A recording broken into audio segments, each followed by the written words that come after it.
Okay, section 5.4 is all about using your sum and difference formulas, so you will want to make sure you get those copied down from page 404 in your book. Excuse me. Alright, so we are starting off by finding the exact value of these, which means we should not be using our calculator. When I look at this first one, where's my pen? It has the sine of those two angles added together. If I actually added the two angles together, I'd end up with an angle that's not on my unit circle, and then I wouldn't be able to use my unit circle. I'd have to use my calculator, and I wouldn't be able to get an exact value. So I'm keeping it like this, and I'm looking at those sum and difference formulas you just wrote down, and this is a sine of two angles added, so u plus v. There we go.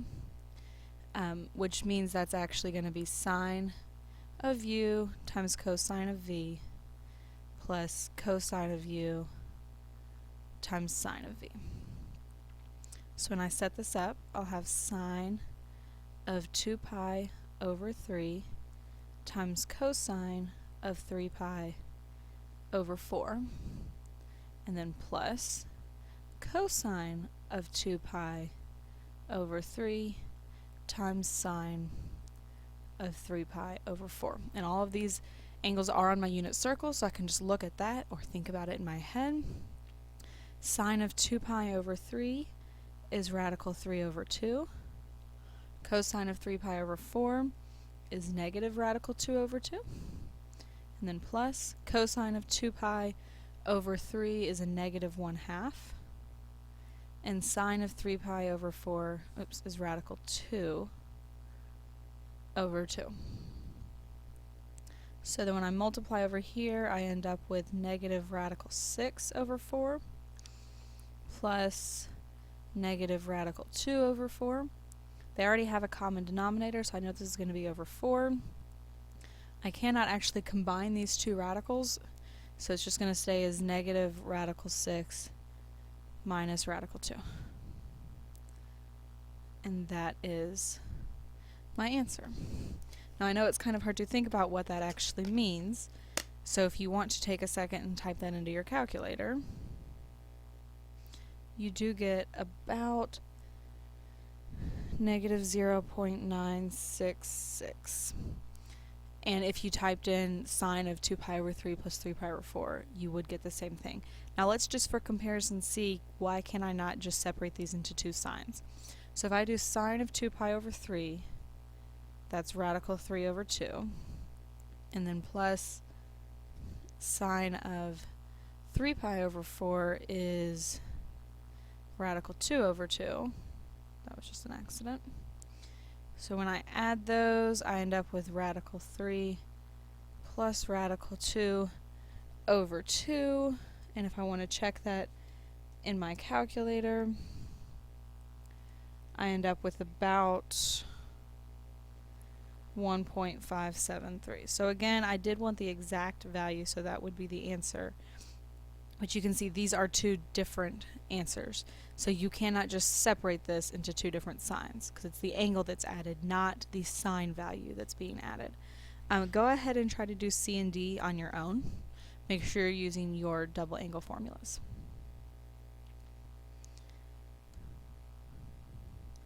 Alright, so for cosine of 75 degrees, 75 is not on my unit circle, so I need to change it to two angles that are on my unit circle so that I can do exact value. So I end up with cosine of 30 degrees plus 45 degrees, because 30 degrees plus 45 would be 75. So if I'm looking at my sum and difference formulas, cosine of u plus v is equal to cosine of u times cosine of v minus sine of u times sine of v. So I'm going to have cosine of 30 degrees cosine of 45 degrees minus sine of 30 degrees sine of 45 degrees. Cosine of 30 degrees is radical 3 over 2. Cosine of 45 is radical 2 over 2. Sine of 30 is 1/2, whereas sine of 45 is radical 2 over 2. So when I multiply these, I get radical 6 over 4 minus radical 2 over 4, which the most I can do to simplify that is combine it into one fraction, so radical 6 minus radical 2 over 4. Over here for pi over 12, again not on my unit circle, so I'm trying to think of angles on my unit circle that might add or subtract to be pi over 12, and if I even want to think of it without the pi, it's just 1/12. That should be 1/3 minus 1/4, and if I need to check that, this would be 4/12 minus 3/12, which would be 1/12.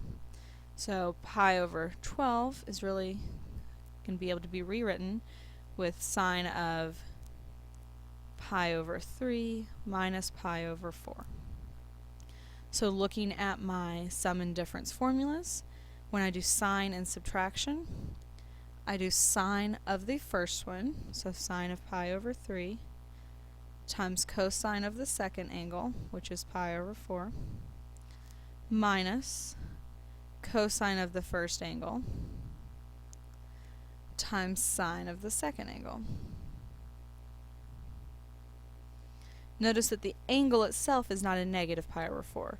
The angle is pi over 4. This is a minus sign, which means I'm going to be doing subtraction here. Sine of pi over 3 is radical 3 over 2. Cosine of pi over 4 is radical 2 over 2. Minus cosine of pi over 3 is 1/2. Sine of pi over 4 is radical 2 over 2. So I end up with radical 6 minus radical 2 over 4. Okay, I did skip that step right here where I separate the two fractions. That's fine. Show me the step. Don't. Doesn't matter. I do want to see this step and this step. Alright, we're actually going to stop here for today's notes, and then I'll pick up with the rest of them for the next video.